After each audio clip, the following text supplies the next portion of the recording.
Imagina esto. Un programador está sentado, encorvado sobre su teclado.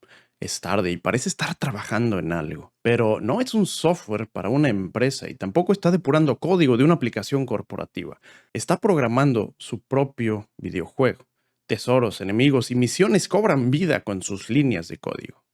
Esta escena es una que muchos de nosotros en tecnología conocemos. De hecho, al menos con la gente que conozco, al parecer la mayoría en algún momento ha intentado crear videojuegos, si es que no siguen haciéndolo en tiempos libres. Pero, ¿por qué? ¿Por qué tantos programadores tienen el sueño de crear sus propios videojuegos? En este video entraremos a fondo para responder esta pregunta. Veremos casos que lo han logrado y la realidad de por qué la gran mayoría de los proyectos de videojuegos nunca logran llegar a la línea de meta. Primero que nada, debemos admitir que muchos programadores somos fanáticos de los videojuegos. Crecimos salvando princesas, eliminando jefes o resolviendo rompecabezas en mundos virtuales. De hecho, para muchos, los videojuegos fueron los que en primer lugar despertaron nuestro interés por las computadoras. Y no es coincidencia que la programación y los videojuegos estén tan relacionados. Los videojuegos son básicamente software jugable, el tipo de software más divertido que existe. ¿A quién, si le preguntas, te diría que no le gustaría vivir de eso? Todos los que hemos intentado en algún momento de nuestra vida crear un videojuego recordamos vívidamente la primera vez que vimos a nuestro personaje moverse en la pantalla. O quizá no era un personaje y era un simple cuadro. No importa, es adictivo. Personalmente comencé a programar hace más de 20 años porque yo quería crear mis propios videojuegos. Comencé con cosas básicas en la terminal y después a juegos simples utilizando Game Maker hasta que el mundo corporativo me atrapó. Y bueno, tenía que comer y mi clon barato de Super Smash Bros. No me iba a alimentar. El punto es que si voy a una conferencia técnica y les pido que levanten la mano a todos los que en algún momento de su vida han intentado crear un videojuego, estoy seguro que la gran mayoría van a levantar su mano. Y es que es una progresión natural. Así como a quienes les encantan los carros, aprenden a modificarlos. A quien le apasiona la comida, busca y descubre ingredientes para probar nuevas recetas.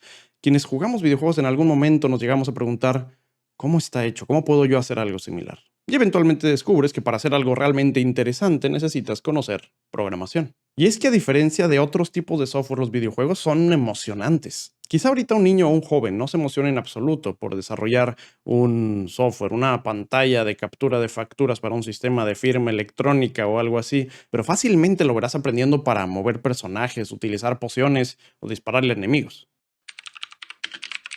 Otro punto importante es que por medio de los videojuegos podemos expresarnos creativamente. Y aunque comúnmente no nos ven a los programadores como muy buenos en temas creativos o de diseños, podemos expresarnos quizá con una mecánica especial que tenemos en la mente. Un estilo de arte simple pero diferente. O una historia que te atrape, aunque los gráficos sean muy básicos. Al hacer un videojuego, tú tienes el control total de lo que pasa. Tú decides qué tan alto puedes saltar, cómo funciona la física, la historia de los personajes, es tu mundo, tus ideas, tus reglas. Como el llamado de una sirena, esto es algo que nos atrapa a los programadores, un nivel de control que no tenemos cuando trabajamos en el software que nos piden otros clientes. Así que la creación de videojuegos nos llena en un nivel personal. Podemos ver en una pantalla cómo funciona lo que estamos haciendo, es mágico y esa magia nos motiva a seguir haciéndolo. Otro punto en el que quiero entrar es cómo siempre queremos hacer las cosas mejor que los demás. Quizá nos gusta un videojuego, pero creemos que sería mejor con algunas modificaciones. O simplemente el conocer historias de programadores que han logrado hacer sus propios videojuegos con equipos muy pequeños y en ocasiones incluso totalmente por su cuenta, nos motiva. Si ellos pudieron, ¿por qué yo no? Hace unas décadas, el que una sola persona o un par hiciera los videojuegos era la norma. Realmente no existía como tal el concepto de la industria de los videojuegos. Dejando de lado algunos juegos simples de 3 en raya que existían y se podían jugar en una pantalla. El juego Tennis for Two de 1958 fue hecho por una persona inicialmente, William Higginbotham. A ver si no destruyó su apellido, aunque sí le ayudaron eventualmente. Tomaron un osciloscopio normalmente utilizado para cosas serias, muy serias, y lo usaron para hacer un juego de tenis que respondía a los controles, consideraba velocidad del aire y aparte era multijugador. Pero William, él, fue antes líder de la división de electrónica en la creación de la bomba atómica. De nuevo, cosas serias. Pero unos años después ya estaba intentando hacer uno de los primeros videojuegos. De igual manera, el mundo corporativo no lo atrapó por completo. En ese momento fue en un osciloscopio y en 1962 fue con una PDP-1, en donde Steve Russell trabajó en Space War, un juego multijugador que utilizaba combustible para moverte y podías disparar a tu enemigo y destruirlo. Este nos deja algo claro. Si tienes a una persona con dispositivos electrónicos cerca y le das suficiente tiempo, eventualmente los utilizará para intentar crear videojuegos. Avancemos en el tiempo. Quizá consideres que ahorita ya los juegos son muy complicados y es imposible que los haga una sola persona. Sin embargo, aunque hayan cambiado los tiempos, las computadoras, el acceso a la tecnología y la inteligencia artificial, estamos en el mismo lugar. En 2004, Marcus Persson trabajaba en King, pero desarrollaba juegos propios en sus tiempos libres. Incluso después de cambiar de trabajo, él seguía haciendo sus propios proyectos. Creó un juego que llamó RubyDung y en 2009 se inspiró en Infiniminer, por lo que modificó RubyDung y lo liberó con el nombre Cave Game.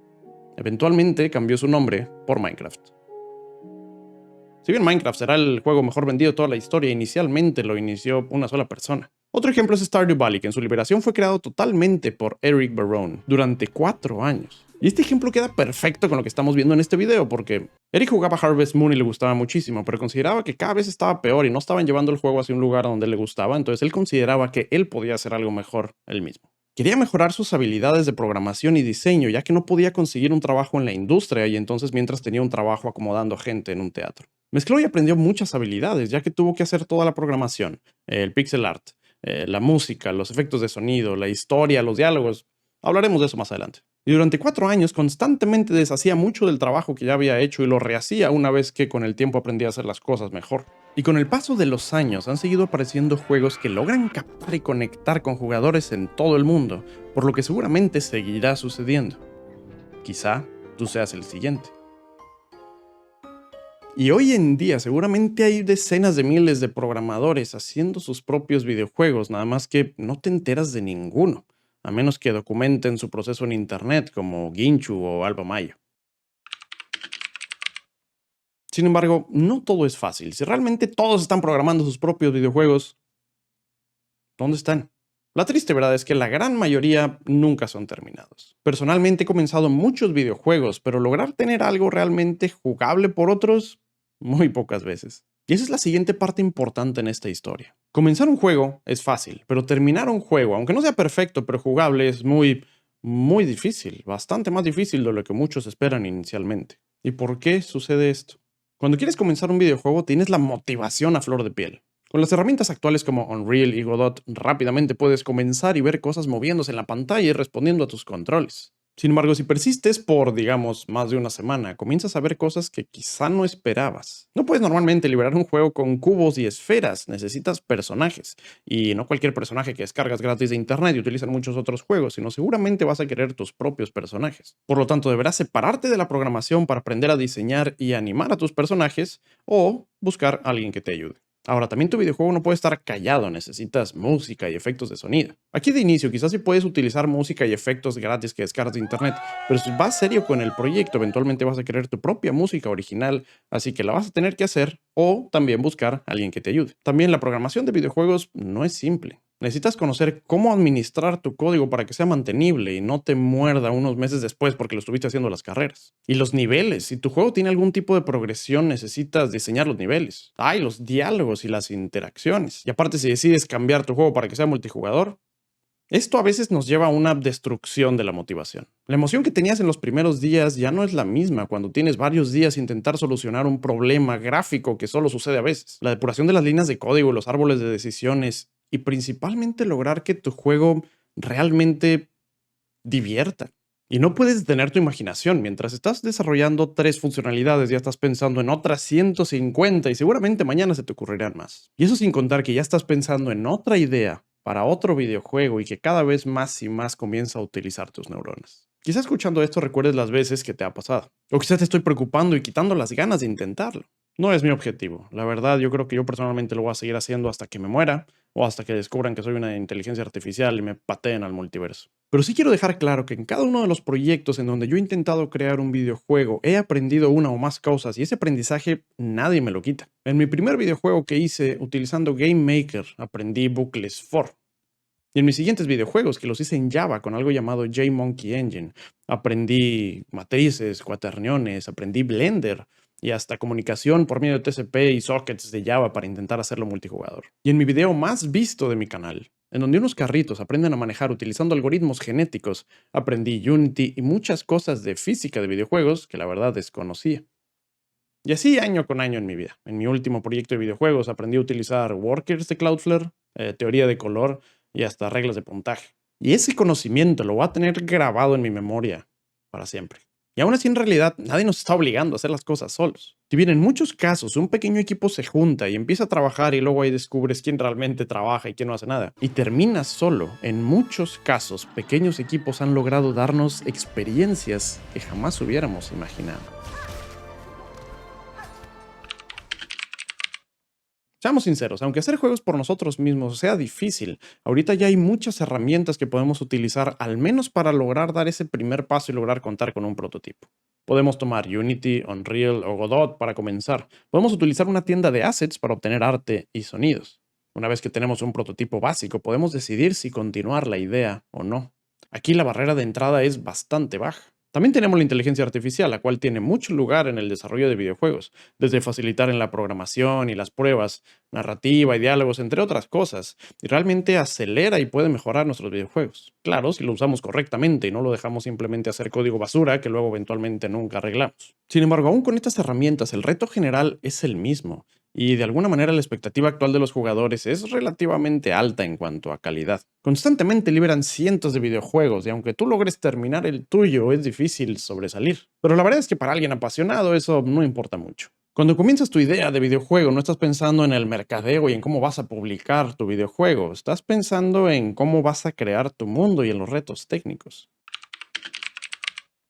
Entonces, ¿cuál es la respuesta? ¿Por qué tantos programadores intentamos y seguiremos intentando crear videojuegos? Considero que los videojuegos son un lugar perfecto para entender, probar y mejorar nuestras habilidades en todos los aspectos. Una simple idea nos puede dar retos técnicos, retos creativos, retos de aprendizaje y también retos de manejo de tiempo y frustración. Y es que no los hacemos pensando solo en dinero o fama, sino en conocer nuestras habilidades, explotarlas y a la vez encontrar y romper nuestras limitaciones. Y esto es algo totalmente humano. Por algo vemos cómo queremos correr Doom en cualquier dispositivo posible.